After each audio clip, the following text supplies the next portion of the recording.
Assalamualaikum warahmatullahi wabarakatuh. Bismillahirrahmanirrahim.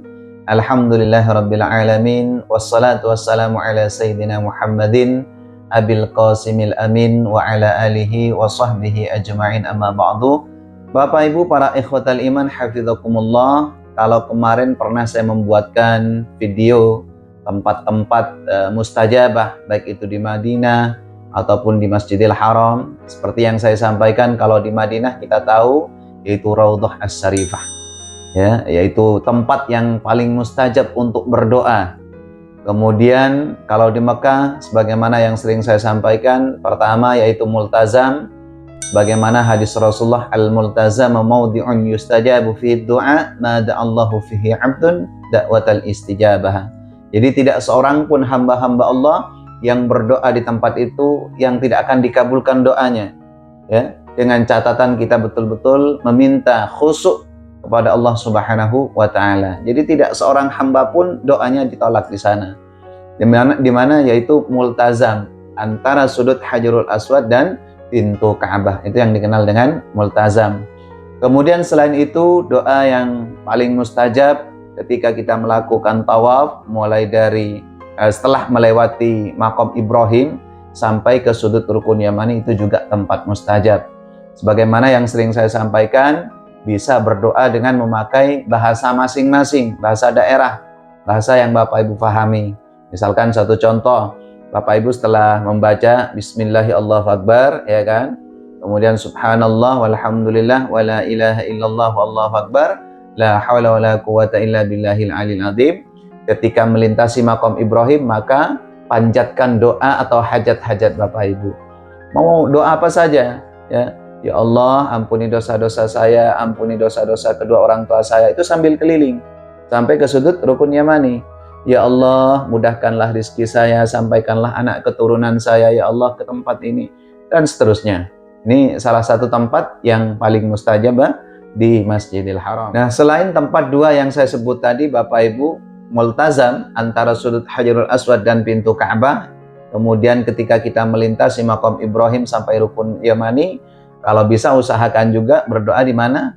Di Hijr Ismail, yaitu lengkungan setengah lingkaran di samping Ka'bah. Kalau bisa pertama kali masuk di situ, Bapak Ibu melakukan sholat sunnah mutlak saja.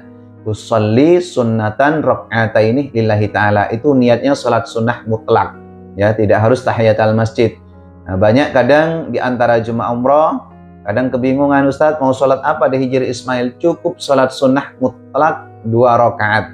Usolli sunnatan rok'ataini lillahi ta'ala. Enggak harus disebut mutlaknya, ya, walaupun beberapa pendapat harus diucapkan, tidak harus. Jadi usolli sunnatan mutlakon, tidak harus seperti itu. Usolli sunnatan rok'ataini lillahi ta'ala, itu sudah cukup Bapak Ibu. Kemudian usahakan berdoa persis di bawah mizab atau pancuran emas.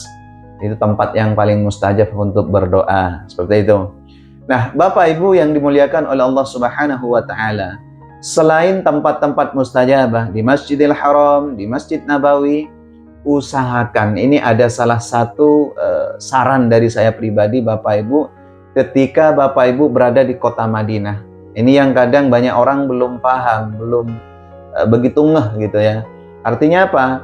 Ketika Bapak Ibu ada di kota Madinah, setelah melakukan ritual ibadah di sana, ya kan, artinya sudah melakukan rutinitas ibadah, sholat 5 waktu, kalau ada waktu, sempatkan berkunjung ke Masjid 7 atau Masjid Sab'ah, di mana di situ ada salah satu tempat yang dikenal dengan Masjid Al-Fatah. Ini tempat yang paling mustajab juga untuk berdoa.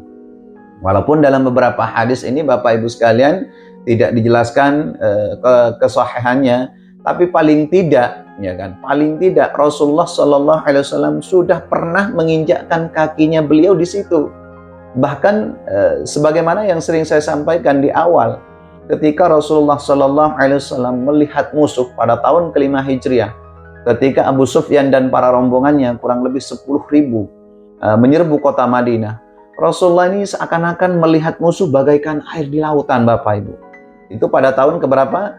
Kemarin sudah pernah saya ceritakan, pada tahun ke-5 Hijriah. Tepatnya pada tahun 623 Masehi. Jadi pada saat itu Rasulullah selaku komando daripada kaum muslimin ini sudah merasa khawatir, bingung, cemas.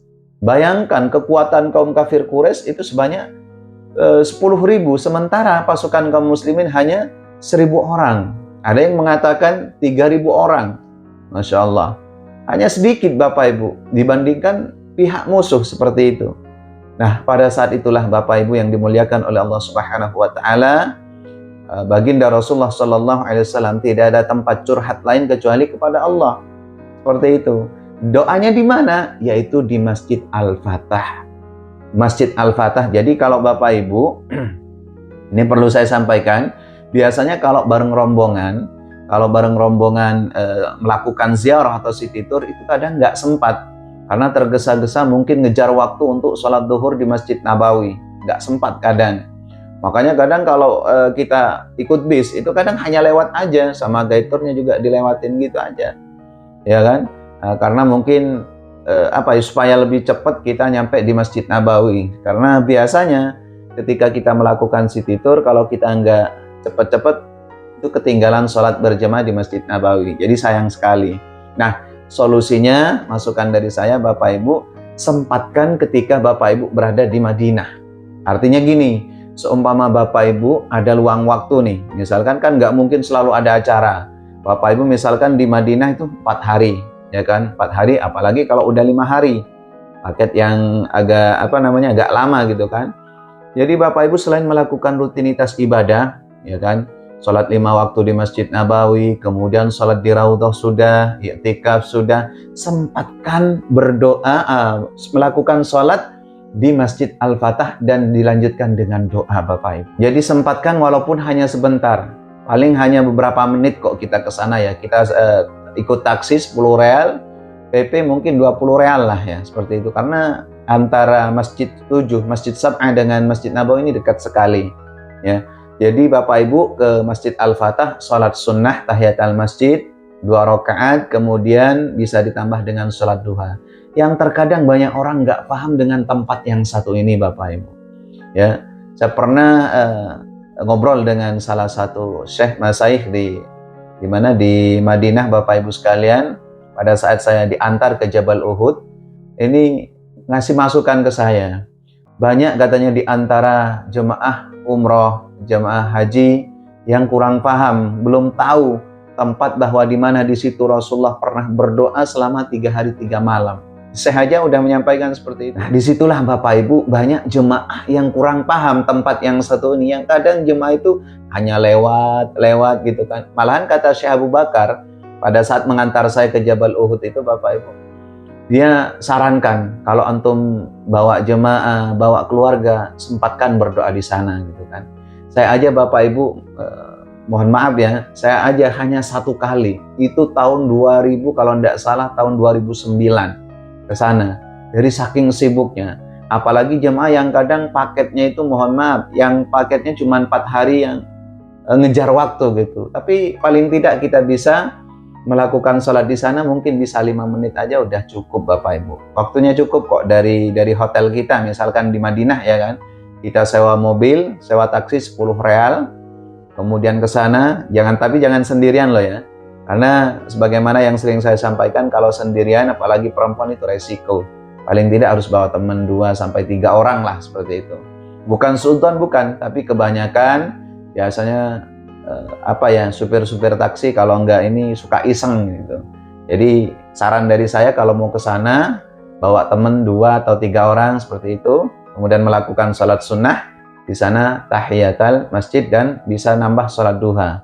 Nah, enaknya di sana Bapak Ibu kalau mau sholat di Masjid Al-Fatah ini, mohon diperhatikan ya, itu pagi. Jadi kalau Bapak Ibu udah sarapan, langsung sewa taksi langsung ke sana. Jadi berdoa di sana Bapak Ibu, sebagaimana yang sering saya sampaikan bahwa baginda Rasulullah Shallallahu Alaihi Wasallam ketika memohon kepada Allah melihat musuh bagaikan air di lautan, ya Allah Tuhan yang menurunkan wahyu yang maha cepat menuntut hari perhitungan, kalahkanlah pasukan Ahzab ya Allah, menangkanlah kami atas mereka. Ini doa yang dipanjatkan oleh Rasulullah di situ Bapak Ibu. Yang kemudian doa Rasulullah ini dikabulkan pada hari yang ketiga. Artinya apa? ketika ada tanah, ketika ada bumi, ketika ada batu yang pernah diinjak oleh Nabi, apalagi oleh baginda Rasulullah Sallallahu Alaihi Wasallam dan para wali Allah, kekasih Allah, itu tempat yang paling mustajabah, Bapak Ibu. Jadi jangan pernah mengentengkan, jangan pernah menganggap remeh tempat yang satu ini. Walaupun mungkin ini masih banyak orang yang belum paham dengan tempat yang satu ini, Bapak Ibu. Mungkin hanya mendengar sejarah bahwa di situ Rasulullah pernah berdoa selama 3 hari 3 malam. Itu aja. Selebihnya nggak paham. Oh, ternyata tempat itu pernah diduduki oleh Rasulullah Sallallahu Alaihi Wasallam. Jadi mumpung belum dibongkar, karena sebagian kecil sekarang sudah dibongkar, Bapak Ibu. Ya, dulu kan ada 7 masjid. Yang pertama, nih, mohon diperhatikan, Masjid Al-Fatah, yang di bawahnya lagi Masjid Salman Al-Farisi, Masjid Abu Bakar, Masjid Omar, Masjid Ali bin Abi Thalib, Masjid Sa'ad, dan Masjid Fatimah. Ya, tapi sekarang ada beberapa masjid yang sudah dibongkar, tapi Masjid Al-Fatah ini masih utuh sampai sekarang. Seperti ini nih, ini gambarnya. Jadi dia agak nanjak, Bapak Ibu. Posisinya itu kalau kita ziarah, datang dari Masjid Qiblatain, ya kan, di lampu merah pas mau ke kiri, itu posisinya di sebelah kanan jalan. Jadi di atas bukit kecil gitu, Bukit Sila namanya di situ, Bapak. Nah, ternyata Bapak Ibu, doa Rasulullah pada hari yang ketiga itu dikabulkan di tempat itu, yaitu di Masjid Al-Fatah, ya. Masjid Al-Fatah sebagaimana firman Allah yang terekam dalam Al-Qur'anul Karim. Misalnya surat Al-Fatah ayat ke-9, surat Al-Ahzab ayat ke-9. Ya ayyuhalladzina amanu dzkuru ni'matallahi 'alaikum idza ja'atkum junudun fa arsalna 'alaihim rihan wa junudan lam tarawha wa kana Allahu bima ta'maluna basira. Jadi di situ, ya Allah, hai orang-orang yang beriman, ingatlah akan nikmat Allah yang telah dikaruniakan kepadamu ketika datang padamu tentara-tentara, lalu kami kirimkan kepada mereka tentara yang tidak dapat kamu melihatnya. Sungguhnya Allah Maha melihat apa yang kamu kerjakan. Nah, di sini itu Bapak Ibu sekalian, ayat ini sudah menunjukkan bahwa Allah Subhanahu wa taala telah ridho kepada telah mengijabah ridho kepada doa baginda Rasulullah sallallahu alaihi wasallam. Jadi pada saat seketika Allah menurunkan pasukan malaikatnya yang tidak disangka dan tidak diduga, Bapak Ibu. Yang mana menurut catatan sejarah, angin kencang, angin bertiup kencang, ya kan? Kemudian gurun badai dan lain sebagainya. Ini ditumbangkan oleh Allah Subhanahu wa taala sehingga orang-orang kafir Quraisy tidak mampu bertahan di kota Madinah. Seperti itu, Bapak Ibu. Makanya ini hanya sekedar saran dan masukan, sempatkan bisa sholat di Masjid Al-Fatah, bisa berdoa di Masjid Al-Fatah. Ya, karena Masjid Al-Fatah sekarang belum dibongkar, masih utuh, Bapak Ibu, sebagaimana yang terlihat ini di gambar depan ini, Bapak Ibu. Ini adalah letak lokasinya, jadi dia agak nanjak gitu sedikit. Dimana dulu itu Bapak Ibu sebelum padat-padatnya jemaah umrah, ya kan, di tahun 2007, 2006 itu kan saya sering ziarah ke Madinah. Ini penduduk lokal, orang-orang Arab itu kalau hari-hari Kamis, ya kan, malam Jumat itu Masya Allah, Tabarakallah, untuk melakukan sholat di sana, ya. Tapi bukan berarti kita mengagungkan tempat itu, bukan. Paling tidak kita sudah melihat napak tilas beliau di mana tempat yang pernah diduduki oleh Rasulullah Sallallahu Alaihi Wasallam, seperti itu. Jadi sempatkan, usahakan Bapak Ibu bisa mampir di tempat itu, yaitu Masjid Al-Fatah. Paham ya? Jadi ini Bapak Ibu yang perlu saya sampaikan. Karena ternyata masih banyak di antara jemaah umrah yang kadang, mohon maaf, ketika ada free program, tidak ada acara, cuman sibuk jalan-jalan. Sibuk cari makanan yang enak, ya kan?